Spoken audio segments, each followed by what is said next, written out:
বর্ণিল আয়োজনে বাংলা নববর্ষ বরণ করছে দেশের মানুষ। উৎসবের বৈশাখে জেলায় জেলায় চলছে ঐতিহ্যের মেলা।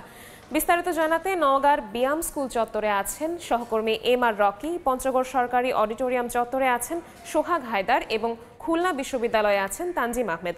সরাসরি প্রথমেই যাচ্ছি তানজিম আহমেদের কাছে।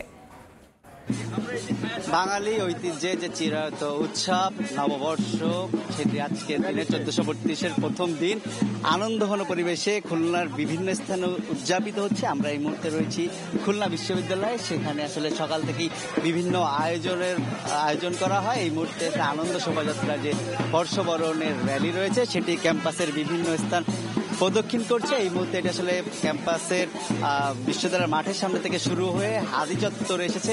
বিভিন্ন স্থান পরিদর্শন করে আমরা দেখছি বর্ষবরণের যে শুভেচ্ছা সেটি জানানো হচ্ছে বাদ্যের তালে তালে যারা এখানে রয়েছেন, শিক্ষক, কর্মকর্তা, শিক্ষার্থী সহ বিভিন্ন শ্রেণী পেশার মানুষ অংশ নিয়েছেন। তারা এই দিনটিকে আসলে উদযাপন করছেন এবং আমরা দেখছি বাঙালি যে ঐতিহ্য, বাঙালি যে চেতনা, সেই চেতনাকে ধারণ করে যারা এখানে রয়েছেন। শিক্ষার্থীদের সাথে আমরা কথা বলেছি, শিক্ষকদের সাথে কথা বলছি। তারা বলছেন নতুনদের, যুবকদের যারা রয়েছেন তাদেরকে আসলে এই দিনটি বাঙালি চেতনার যে বাঙালি ধারক বাহক, সেই দিনগুলো কথা স্মরণ করে দিতে উৎসবকে আসলে আনন্দের দিন পালন করার উদ্দেশ্যে এই দিনটি তারা উদযাপন করছেন। আমরা সকাল থেকে দেখেছি যে নববর্ষ যে আবাহন থেকে শুরু করে কবিতা আবৃত্তি, গান বাজনা সহ নানান ধরনের মেলা, লাঠি খেলা, উৎসব সহ বিভিন্ন ধরনের আয়োজন রাখা হয়েছে।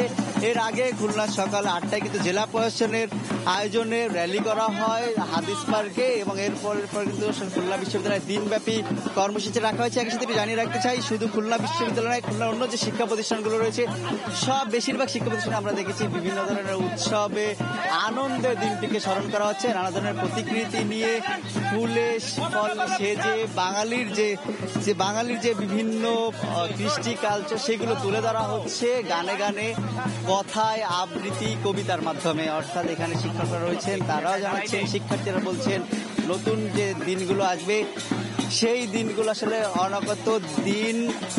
অনাগত দিনগুলো আরো সুন্দর কাটবে, অনাবিল আনন্দে কাটবে এবং অতীতে যে দুঃখ কষ্ট সেগুলো ঘুচে সামনের দিনগুলো ভবিষ্যৎ আসলে সুন্দর ভবিষ্যতের প্রত্যাশা করছেন যারা এখানে, যারা এই যে আনন্দ র্যালিতে অংশ নিয়েছেন। সকলে আসলে ধরনের প্রত্যাশার কথা আমাদেরকে জানিয়েছেন। খুলনা বিশ্ববিদ্যালয়ে যে বৈশাখী উৎসবের দিনের যে সূচনা, আমার কাছে এই ছিল সর্বশেষ। আমরা একটু যেতে চাই নওগাঁতে, সেখানে রয়েছেন সহকর্মী রকি।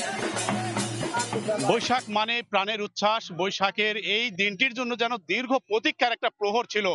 1 বছর পর ফিরে এসেছে সেই পানের উচ্ছ্বাসের দিনটি। আমরা দেখেছি সকাল থেকে কিন্তু জেলা প্রশাসনের পক্ষ থেকে যে কর্মসূচিগুলো নেওয়া হয়েছিল, ধাপে ধাপে কর্মসূচিতে কিন্তু নানা শ্রেণী পেশার মানুষের সম্পৃক্ততায় একেবারে একটা দিনটি উৎসবের আমেজে পরিণত হয়েছে। সকালে র্যালি করা হয়েছে, র্যালির পর এই মুহূর্তে বিয়াম চত্বর, নওগাঁ জেলার একটি বড় উল্লেখযোগ্য বিদ্যালয়, সেই বিয়াম চত্বরে গ্রামীণ ঐতিহ্যবাহীর মেলা বসেছে। আসলে এই মেলায় তুলে ধরা হয়েছে গ্রামীণ লোকজ যেসব সংস্কৃতির সঙ্গে জড়িয়ে রয়েছে, কুটির শিল্প, সেই হাতে তৈরি বিভিন্ন কুটির শিল্পের বাহারি পণ্যের কিন্তু পসরা আমরা এখানে দেখতে পাচ্ছি।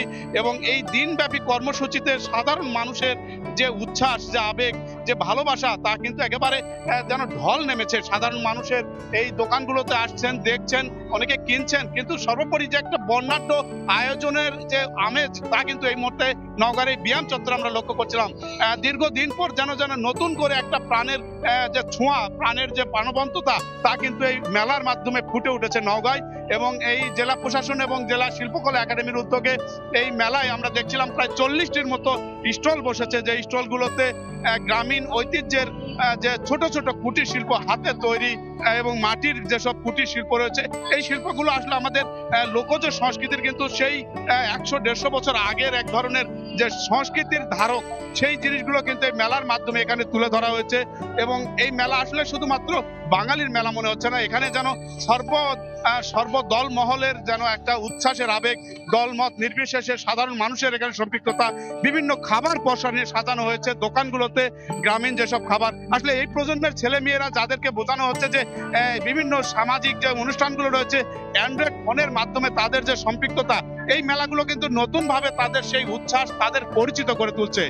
দিনব্যাপী এই কর্মসূচিতে এই নওগাঁয় কিন্তু সামাজিক সংস্কৃতি রয়েছে, সামাজিক বেশ বেশ কিছু কিন্তু কর্মসূচি রয়েছে এবং এই কর্মসূচিগুলো ধাপে ধাপে পালন করার উদ্যোগ নিয়েছে জেলা প্রশাসনের পক্ষ থেকে।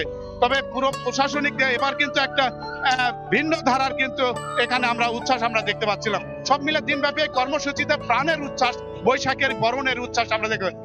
আমরা মেলার আরো খবর জানবো আমাদের সহকর্মী।